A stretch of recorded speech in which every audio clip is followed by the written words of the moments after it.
Good afternoon, everybody. Hello. So I'm Howie Schneider, and I am the Dean of the School of Journalism. And I want to welcome you here this afternoon on behalf of myself and the School of Journalism, but also Provost Michael Bernstein. This is one of a series of Provost lectures that's sponsored by the Office of the Provost. Today's speaker has been a major force in American life for the past 50 years. He's been an intellectual force, a political force, a literary force, an academic force. He is and has been an author, a sociologist, a media critic, a communications scholar, a novelist, even a poet. But for me and for lots of other people, perhaps his greatest contribution has been as a very trenchant, and insightful observer of the cultural and political wars that have racked our country since the 1960s and continue to rack this country. He himself was a participant in those wars initially as a young student at Berkeley, where he was one of the founders of SDS, a major left-wing organization. He helped organize the first protest, national protest against the Vietnam War. He's written 16 books. I'm going to read you the titles of a couple. The Twilight of Common Dreams, Why America is Racked by Cultural Wars. The 60s, Years of Hope, Days of Rage. The Bulldozer and the Big Tent, Blind Republicans, Lame Democrats, and the Recovery of American Ideals, and a book called The Intellectuals and the Flag about patriotism.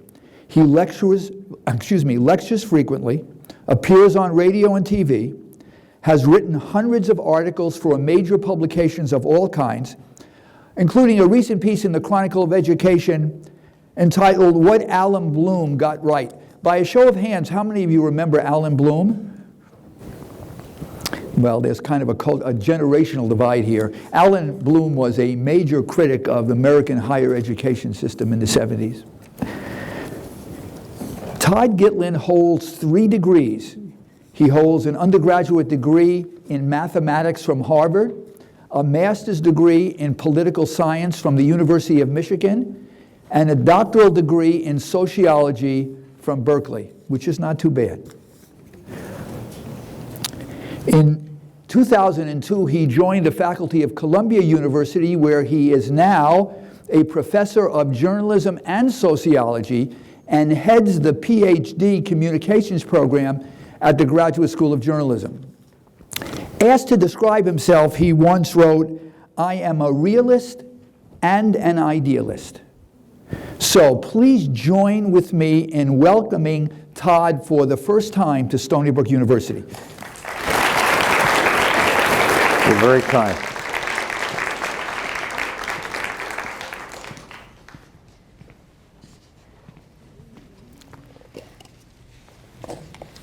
Greetings, and thank you for those kind words. This is a very timely opportunity for me to say my piece before you. Tom Paine wrote a very long time ago, "These are the times that try men's souls." I think today he would know that that would be properly stated as the souls of men and women. The subject of democracy, populism, and fake news in the age of Trump is not only close to my thoughts, but close to yours. So I'm honored that you at least took the chance that we might actually be able to speak in some meaningful way about how to address what is, in fact, to use an overused word, but to use it precisely, a crisis in democracy and in knowledge and in news all at once, put together. So, I want to start with an anecdote that is said to be accurate. It's said that at the end of the Constitutional Convention in Philadelphia in 1787, a woman named Mrs. Powell approached Benjamin Franklin and said to him, "Well, doctor, what have we got? A republic or a monarchy?" And it is said that with no hesitation whatsoever, Franklin responded, "A republic, if you can keep it." So that's the question today. Can we keep it? Because the crisis of democracy has been very long in the making. And Franklin's insight, he was speaking about a republic, but he was speaking about some sort of a hybrid republic and democracy. So I don't want to nitpick about it. The very asking of the question about whether you could keep the republic showed a profound insight into the nature of democracy, which I think is not so commonly understood today. Because democracy is not simply a political system in which elections take place and majorities rule. I think that's the fairly conventional way in which it's understood, but that is actually a shallow and inadequate understanding. Democracy requires institutions to function in order to enable people to govern themselves, which is what democracy is about. It requires institutions that work that way, and it also requires lowercase d Democrats, that is, people who believe in democracy and act on it. Democracy is not a spectator sport. It requires alert, thoughtful, and engaged citizens. And they are scarce. Our turnout rate in elections is embarrassing. Participation as a matter of course in one or another kind of civic organization is relatively slight.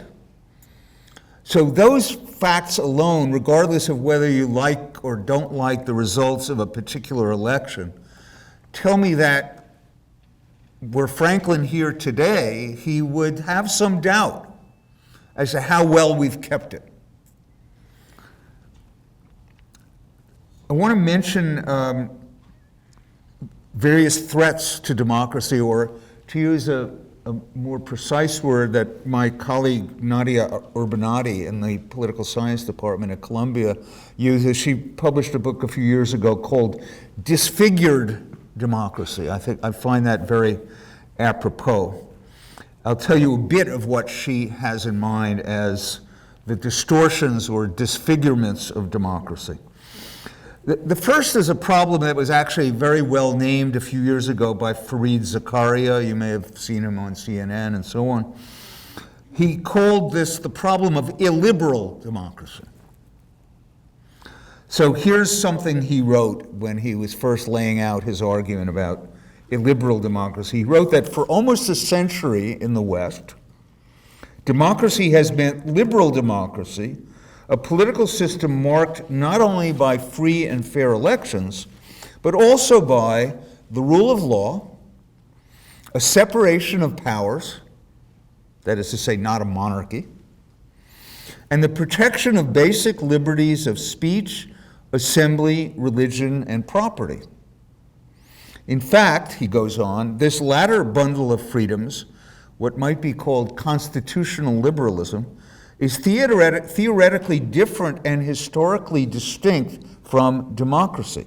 You could have democracy that is illiberal, that is, does not follow the rule of law, the protection of basic liberties, and so on. And he wrote this piece in a warning that, again, back to quoting him, illiberal democracy is a growth industry.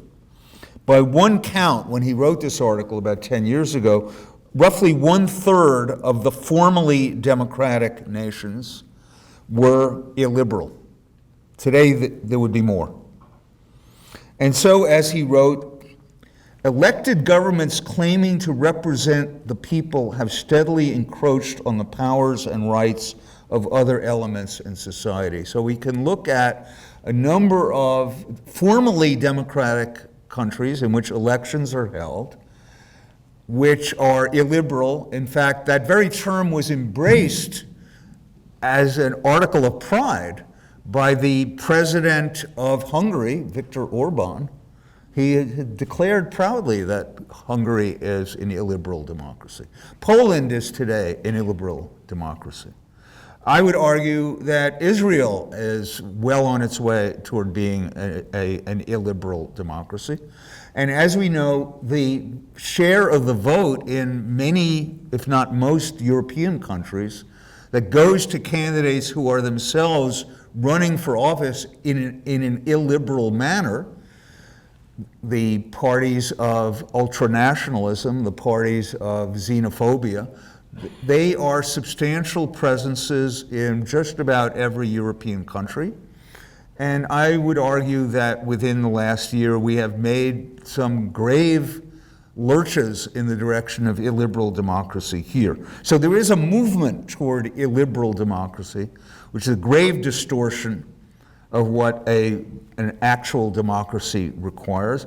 I don't think this movement is irresistible, or I wouldn't be here talking about it, but I think it's widespread, and I think it is sometimes triumphant. Nadia Urbanati wrote about two other forms of disfigured democracy. One of them I'll just mention in passing. It's the practice of governing through plebiscites, in which all the political activity that's required of the citizens is that they approve what the leadership has put forward or disapprove. So in other words, public forums are replaced by votes of acclamation, as we just saw, or as we're seeing with every passing day. For example, in Catalonia this week, we've seen it in Venezuela, we've seen it in many other countries. I won't go into that. That's not the particular problem we are facing in America. The other form of disfigurement, though, is something we are very much facing here, and that is populism, or what has come to be called populism, in which the people are conceived as a singular body, a block, usually around a single leader, and in which unanimity is the ideal, and disagreement or plurality of opinion is considered a disgrace, a violation of the cardinal need for unity. In other words, to use a 19th century term, populism reflects and embodies a herd mentality. But it's not only a herd mentality. It is, and this I think very much apropos of our American situation, it's a herd mentality that is steered by and given weight and visibility and endurance by media. Media are both the products of and the igniters of populism in the worst sense. And I want to spend a few minutes on a dimension of this populism, which is, I think, especially apropos of what you're all about in a journalism program. One of the core dynamics of populism is the way in which the proprietors of media, the media tycoons, present themselves as creatures of, as helpers of the people, in which the tycoons present themselves as the voices of the people. So a few words on how tycoons put Donald Trump on the map in 2016. This could be a very long story. I won't, I'll try to contract it. Donald Trump is a media-made man since his earliest days as a wealthy real estate heir moving his operations from Queens to Manhattan. when he rested on his father's political connections, his ability to coax public funds out of the city and the state in order to make his mark as a hotel proprietor, followed by his career as a talk show, as a reality show presence, which in turn developed on a persona that he had promoted as a star of tabloid media, with whose gossip columnists he was frequently on the phone with, planting flattering stories about himself, sometimes pretending to be a public relations figure who had an oddly recognizable accent. And Trump also as a collaborator with Howard Stern in his raucous, raunchy radio promotion career.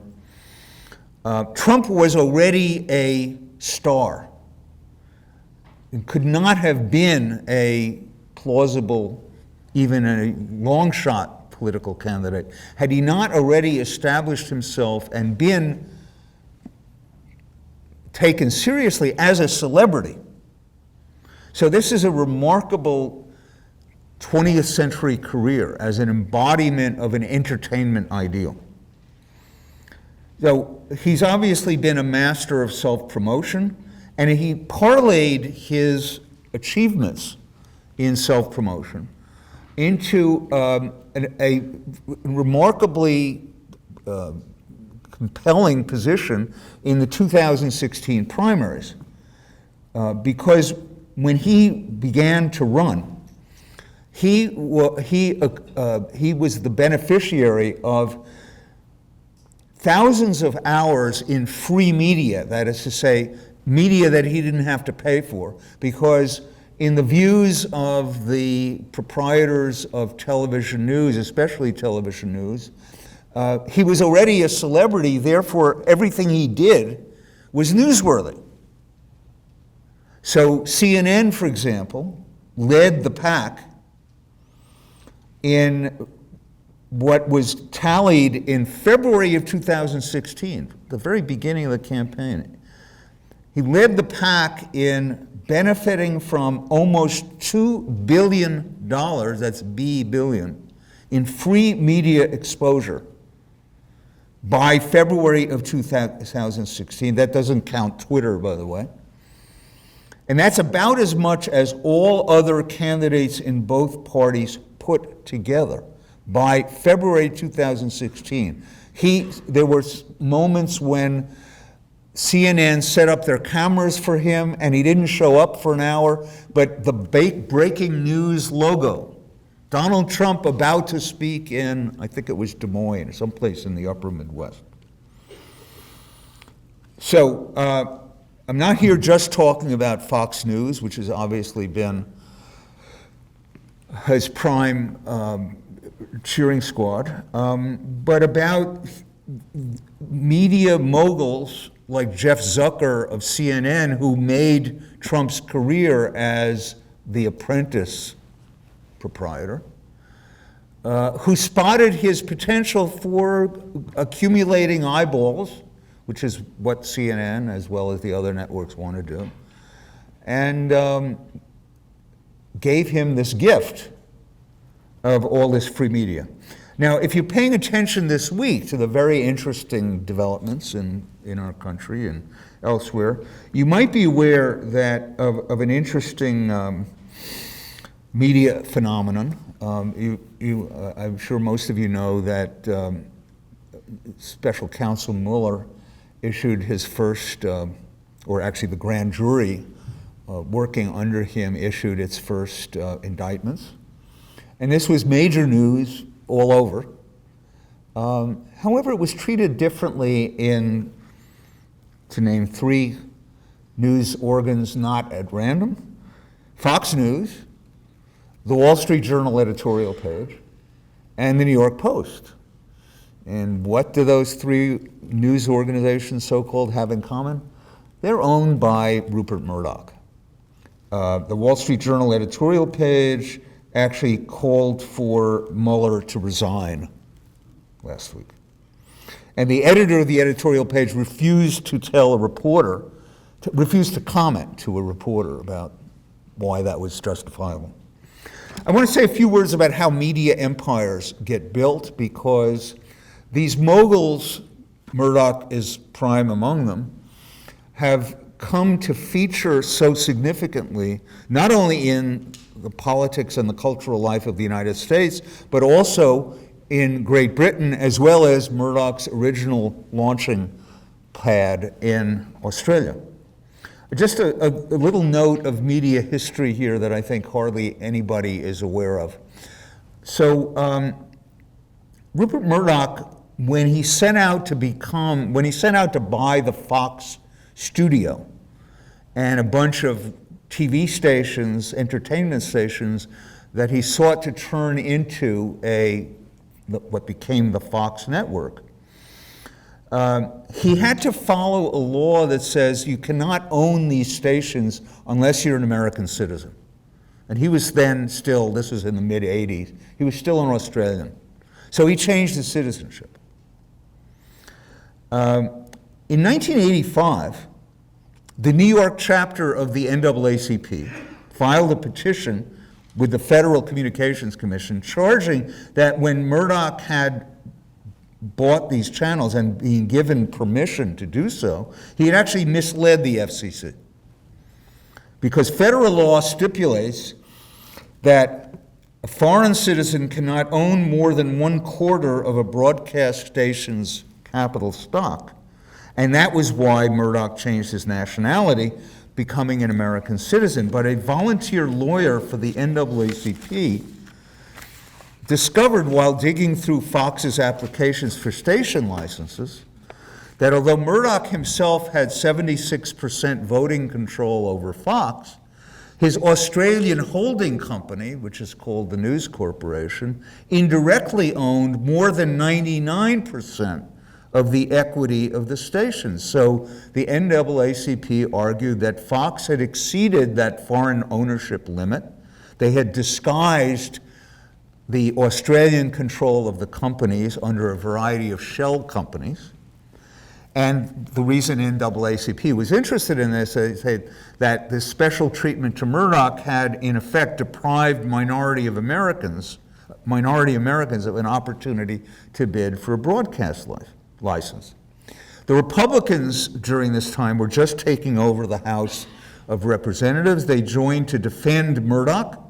They spoke loudly about abolishing the FCC. Murdoch's publishing company, HarperCollins, signed a $4.5 million book deal with incoming Speaker Newt Gingrich. Gingrich denied knowing that Murdoch was connected to HarperCollins. That's the joke of the day. Murdoch was incensed at resistance. He felt mistreated by the establishment. He said he was being subjected to a witch hunt. Sound familiar? Later that year, now we're in the 90s, NBC, following in the footsteps of the NAACP, NBC filed a petition similarly insisting that the Fox network had blatantly violated FCC's foreign ownership rules. Why does this matter? We're talking here about ownership of an entertainment network.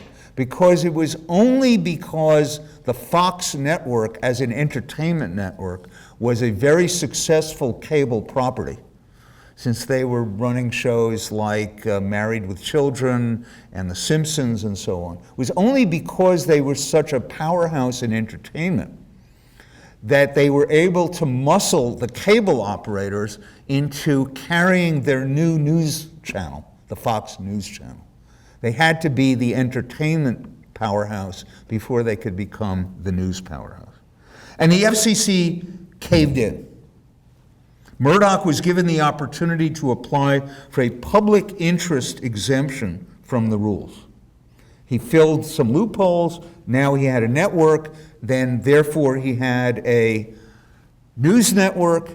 And in effect, the FCC was saying, Fox is too big to fail. And the upshot is that the Fox News Network has become a centerpiece of the American news ecology.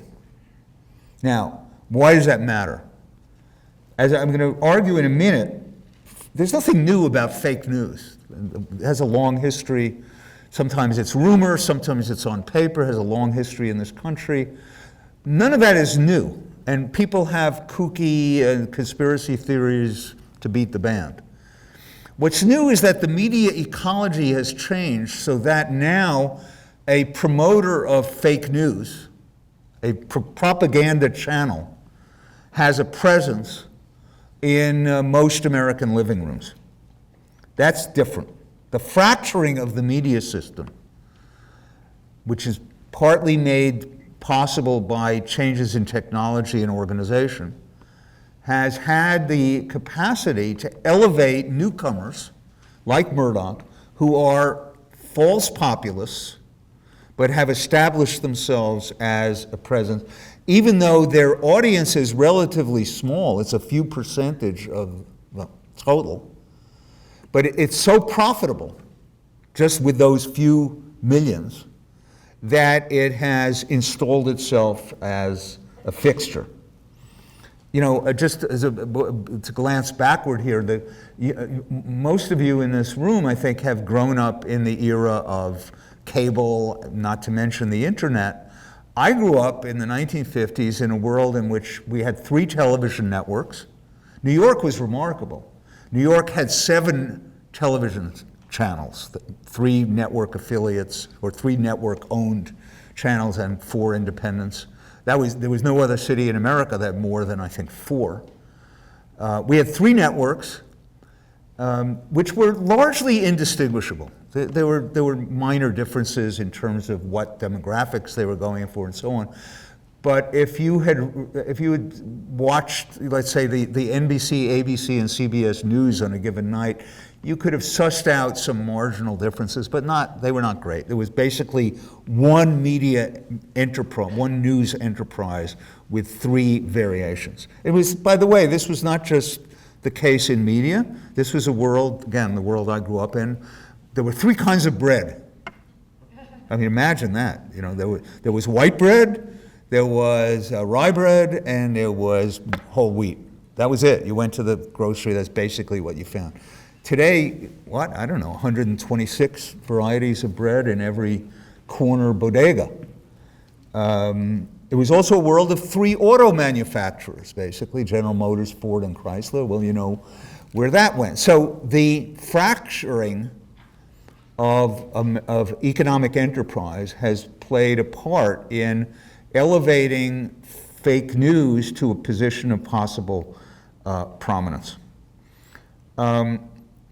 If you look at the Fox News website, this morning, which I did, you'll see that the indictments of Paul Manafort, his sidekick Gates, and George Papadopoulos is way, way down on the front page.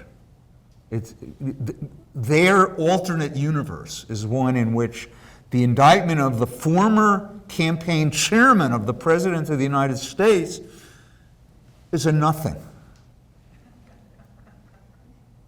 I want to talk about another lesser-known tycoon who's playing a very large part in our lives, and that's Robert Mercer and his daughter Rebecca. Robert Mercer is a hedge fund tycoon, evidently at one time quite a brilliant technologist who developed important number crunching techniques at IBM and used them to establish a hedge fund which made him many billions of dollars. And it is that hedge he operates with his daughter, Rebecca. Between them, they have provided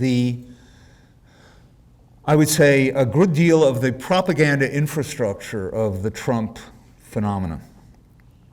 Without Robert Mercer and his daughter, Steve Bannon would never have been anything but a nationalist crank churning out loony movies that lay waste to liberal cosmopolitans.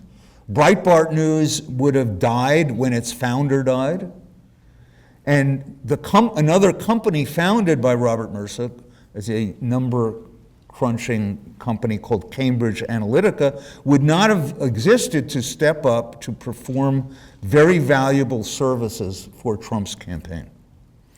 Now, Mercer himself is something of a recluse. He's an outlier among the high-tech crowd, relatively new money. He manages more than $25 billion in assets, but he lies low. And it's only very recently that he and his daughter have come in for journalistic inspection. I mentioned Cambridge Analytica here because, for reasons you'll see in a moment, his data company loomed very large in the campaign whose leader, his position was well known as America First, whose leader proclaimed last October 10th, "I love WikiLeaks." The Wall Street Journal says that Cambridge Analytica's CEO last year during the campaign told Rebecca Mercer that he had approached Julian Assange, Mr. WikiLeaks, to offer help to him to organize the emails that WikiLeaks had procured related to Hillary Clinton that the website was releasing.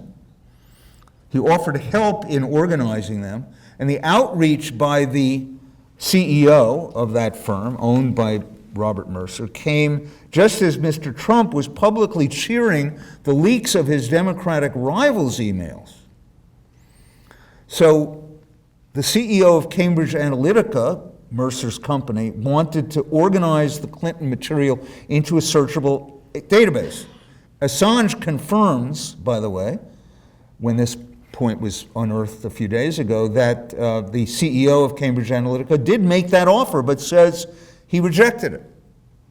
That may or may not be true. But be that as it may, even the offer itself might well have been a violation of the law. Because just asking a foreign national like Julian Assange for a campaign contribution is illegal.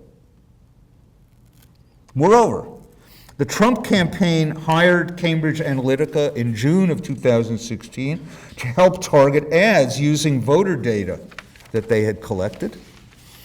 And without going into detail, they did a great deal of work in behalf of the Trump campaign and arguably had a good deal to do in an obviously very narrow race with his victory. Mercer has recently, just in the last week, leaped into some statewide political operations. He's now at work in Arizona, and he's at work to try to do damage to Elizabeth Warren, who's not even running for another year, in Massachusetts. Why does this matter?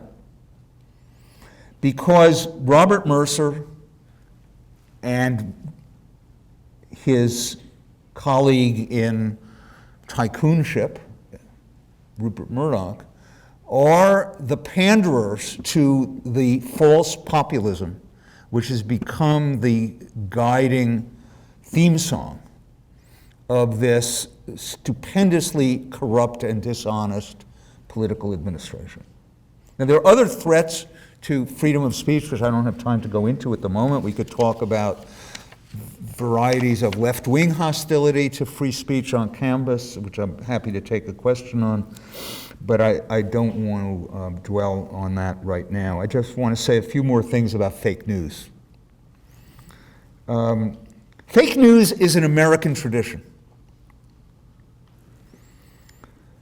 Thomas Jefferson, who is very often quoted about how if he had his choice, he'd rather have newspapers without a government than government without newspapers.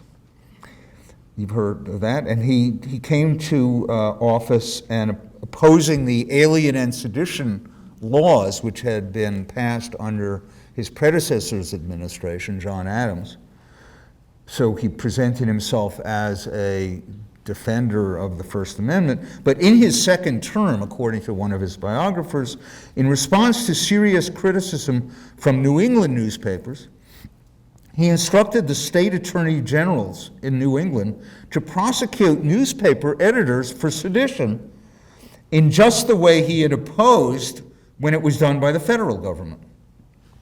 In 1807, here's Jefferson speaking in his second term as president, quote, "It is a melancholy truth that a suppression of the press could not more completely deprive the nation of its benefits than is done by its abandoned prostitution to falsehood. Nothing can now be believed which is seen in a newspaper. Truth itself becomes suspicious by being put into that polluted vehicle." Now, so Jefferson was himself complicit in generating fake news and in trying to suppress his enemies' press. Another example, before I hopscotch back into the century, the presidential election of 1828, which had an enormous consequence, because it was in that election that Andrew Jackson defeated John Quincy Adams and launched his phase of American populism. Newspapers then were directly partisan. We did not have a daily press which purported to be objective. So some newspapers were owned by Adams people, and some were owned by Jackson people, and there were others. So what were the prime issues in that campaign as it was conducted in the press? Well, the Jackson press made a big deal out of the claim that while serving as minister, which is what they then called ambassador, while serving as ambassador to Russia, John Quincy Adams had procured an underage female for the sexual use of the Tsar of Russia. That was their prime issue. And the pro-Adams press, for their part, made much of the claim that Andrew Jackson's wife was a bigamist because she was still technically legally married to her first husband at the time when she married Andrew Jackson. The first story was completely false. The story about Adams and the Tsar, completely fabricated. The story about Jackson's wife was true, but trivial, as it turned out. But this was an election on which turned the fate of America's natives, because Jackson was the president who, once elected, launched them on the Trail of Tears, which was in effect genocidal. And yet the treatment of American natives was not an issue in the 1828 campaign. I just told you what the central issues of that campaign were. So fake news, misleading news, news that discourages thoughtful participation in politics, news that distorts what can be believed. So, and just one to come toward the present, the belief that climate change is strictly natural and not produced by human activity, which has been successfully promoted through mainstream media for many years now, at a time when oil companies like Exxon knew very well, we know this from internal records, that climate change had human causes and was extremely dangerous.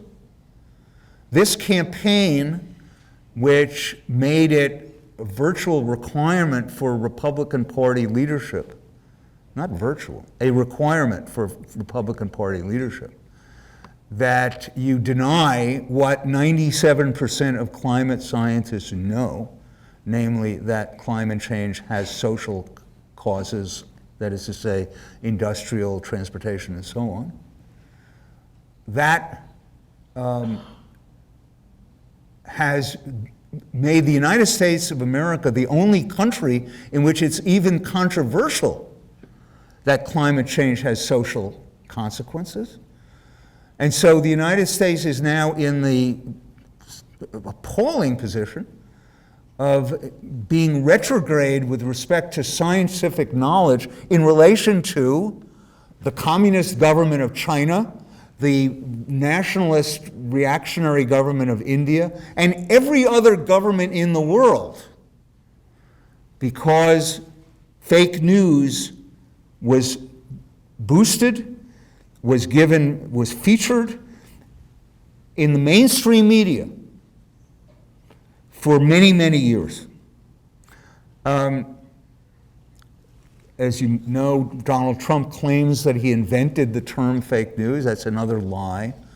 It was invented or devised by a journalist, Craig Silverman by name, who has for some years been recognizing how fundamentals of American life have been systematically distorted by the Murdochs and the Mercers of the world, so that now facts are controversial. We could go on, I could go on about this at great length. I guess I just want to wrap this by noting that the era of populism, of illiberal democracy, and fake news, it's the same era. It has been carved out of American culture a sort of a zone of distortion, which is not only relayed systematically by news organizations, but has a deeply attached audience. We could say, you know, Gallup the other day has Trump down to 33% approval. I think that's about where it is. There's your fake news constituency.